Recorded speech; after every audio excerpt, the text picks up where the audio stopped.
Ok, salut, bienvenue dans une nouvelle vidéo avec Dr. Ram. Nous allons continuer avec l'application de la formule de Leibniz. Ok, donc ici, voilà, j'ai un exemple numéro 3. Aussi, nous avons deux variables ici. Et bien sûr, ici, alpha est supérieur à 0. Ok, euh, et bêta.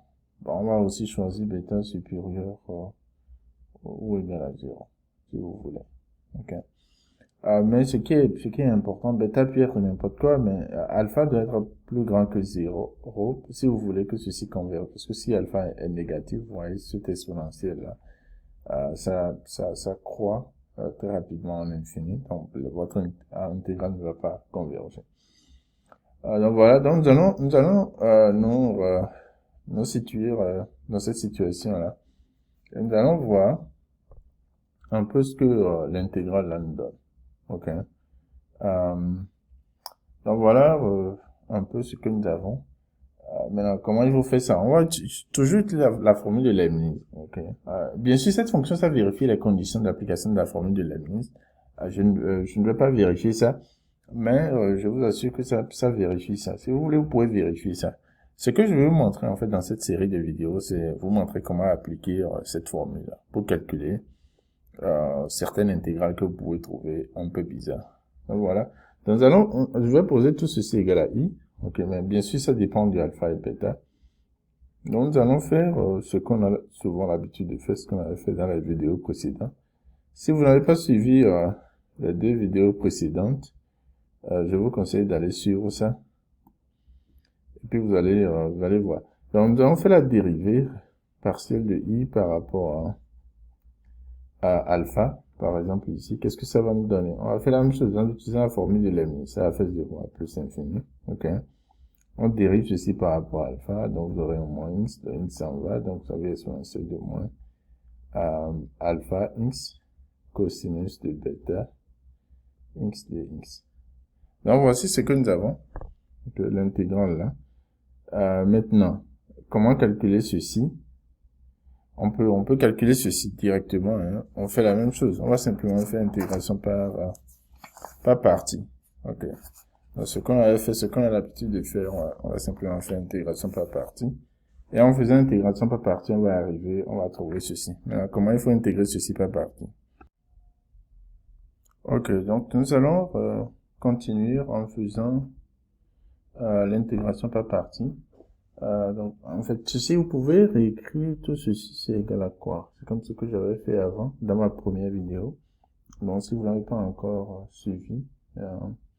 Donc, ceci, maintenant, ça va me donner une intégrale de 1 divisé par bêta, de exponentielle de moins alpha x.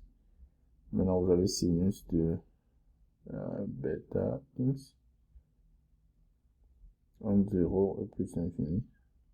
Maintenant, plus alpha divisé par bêta, intégrale de 0 à plus infini de exponentielle de moins alpha x sinus de bêta x de x. Okay, on est là. Dans cette partie, ça va vous donner 0. Okay, parce que exponentielle en plus infini c'est 0, sinus en 0 c'est 0, donc ça me donne 0. Donc voilà ce que nous avons pour la première étape. Maintenant il faut recalculer ceci. Okay. Donc nous allons voir alpha par bêta intégrale de 0 à plus infini de exponentielle de moins alpha x sinus de bêta x d de x. Qu'est-ce que ça nous donne? On va faire la même chose, intégration par partie. Donc ça va faire alpha divisé par bêta au carré. Maintenant ici vous avez exponentielle de moins alpha x cosinus maintenant de bêta x 0 à plus infini. Maintenant vous avez tout ceci, il faut avoir un moins alpha au carré divisé par bêta au carré de l'intégrale 0 à plus infini de exponentielle de moins alpha x cosinus de bêta x de x. Ok. Maintenant, on sait ce que ceci là, on sait ce que c'est notre i, la dérivée partielle de i par rapport à alpha qu'on est en train de chercher. Donc vous avez finalement, et ceci vous pouvez calculer ça, donc vous avez finalement la dérivée partielle de i par rapport à alpha égale à quoi? Donc, si vous calculez ceci, la première partie, en plus infini, ça vous donne bien sûr 0. Et en 0, ça vous donne 1. Donc, on a alpha divisé par bêta au carré. Ok, voilà, voici ce que nous avons, alpha divisé par bêta au carré. Moins maintenant, alpha au carré divisé par bêta au carré. Voilà la même chose. La dérivée de i par rapport à alpha. Donc, on peut tirer ça, on peut tirer cette dérivée de i par rapport à alpha. Et qu'est-ce que ça va nous donner? Donc voilà, on est arrivé ici. Donc simplement, ceci voudra dire que quoi? Si vous résolvez, vous tirez, vous allez trouver que la dérivée partielle de i par rapport à alpha, ça va vous simplement vous donner alpha divisé par alpha au carré plus bêta au carré. Donc voilà, on est arrivé à ceci, cette formule-là qui est très importante.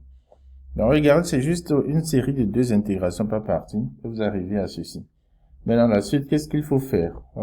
Pour la suite, je vais effacer certaines parties. Donc, ce que je vais faire, tout ceci, c'est bon. Ok, donc je vais effacer tout ceci. Non, ceci, je vais effacer ça. Parce que on n'en a pas besoin. Donc, ceci, après intégration, nous avons trouvé que ça nous donne en fait alpha divisé par alpha au carré plus bêta au carré. Ok. C'est ce qu'on est arrivé, on est arrivé à ça. Et si c'est un truc, c'est, en fait, l'intégrale, c'est une intégrale connue, hein. Vous pouvez vous convaincre que facilement que ça donne ceci. Ok. Donc, on est arrivé là. Ceci voudra dire quoi? Que i maintenant, de alpha bêta, on va intégrer ceci par rapport à alpha. Donc, vous voyez clairement ce que ça vous donne, hein. C'est comme s'il y a un 2 qui manque, donc ça fait 1 demi, en fait, de ln de alpha au carré plus bêta au carré. Et comment on va faire? On va ajouter une fonction de bêta qu'on ne connaît pas. Ok. Maintenant, l'objectif maintenant, c'est de déterminer cette fonction de bêta là. Comment nous allons faire? Nous allons nous placer dans un cas extrême. Ok. Donc, je vais faire quoi? Je vais voir la limite maintenant de i de alpha bêta lorsque alpha tend vers 0. Je peux faire ça. Je peux tendre alpha vers 0 pour voir ce que ça va nous donner. Si vous remplacez ça dans l'intégrale, ça va vous donner quoi? Ça vous donne 0 en fait, parce que vous avez 1 moins 1, donc ça vous donne 0. Ok. Ceci voudra dire qu'un demi de ln de, rappelez-vous, on est en train de tendre alpha vers 0, donc ça fait ln de bêta au carré, okay, plus f de bêta, ça doit aussi nous donner 0. Ok, maintenant c'est quoi ln de bêta au carré? Donc ceci, ça nous donne 1, 2 viendra ici, donc vous aurez ln de bêta plus f de bêta égale à 0. Simplement f de bêta égale à moins ln de bêta. Donc, vous voyez, votre intégrale est terminée, vous avez fini de calculer ça. Donc, on voit maintenant que i de alpha, bêta, là, simplement égal à 1 demi de ln de alpha au carré, plus bêta au carré, de moins ln de bêta. Donc, voici ce que ça vous donne. Donc, vous voyez cette intégrale qu'on donne qui a l'air un peu, ça peut effrayer, simplement ce que ça vous donne. Ça vous donne, si vous faites votre calcul bien, ça vous donnera simplement ln de racine carrée de, si vous voulez, de alpha au carré plus bêta au carré divisé par bêta. Donc voilà, simplement. La réponse finale après le calcul de l'intégrale. Donc voilà, on est arrivé. Dans en 0, on voit que l'intégrale, lorsque bêta est égal à 0, l'intégrale diverge en fait, parce que ceci va tendre vers un certain plus infini. Donc pour plus de rigueur, parce que pour calculer ça, je n'ai pas étudié la convergence, j'ai seulement supposé en fait que ça converge. Donc maintenant pour un peu plus de rigueur, je vais mettre je vais utiliser bêta. À partir d'ici, je vais mettre bêta supérieur à 0. Ok. Bien sûr, vous pouvez calculer, puisque c'est une intégrale. Aussi, j'assume que l'intégrale est réelle. Hein. Sinon, vous pouvez simplement prendre la condition bêta différente de 0. Même si bêta est négatif, vous pouvez bien calculer ln d'un nombre négatif. Là, vous aurez affaire à des nombres complexes. Donc, pour plus de rigueur, je me limite à ces deux cas. Et quand vous êtes ça, voilà un peu ce que vous donne l'intégrale. Mais gardez en tête, l'objectif, en fait, c'est de vous montrer l'application de la formule de Leibniz. Donc, merci, partagez la vidéo et soyez connectés pour plus de problèmes intéressants.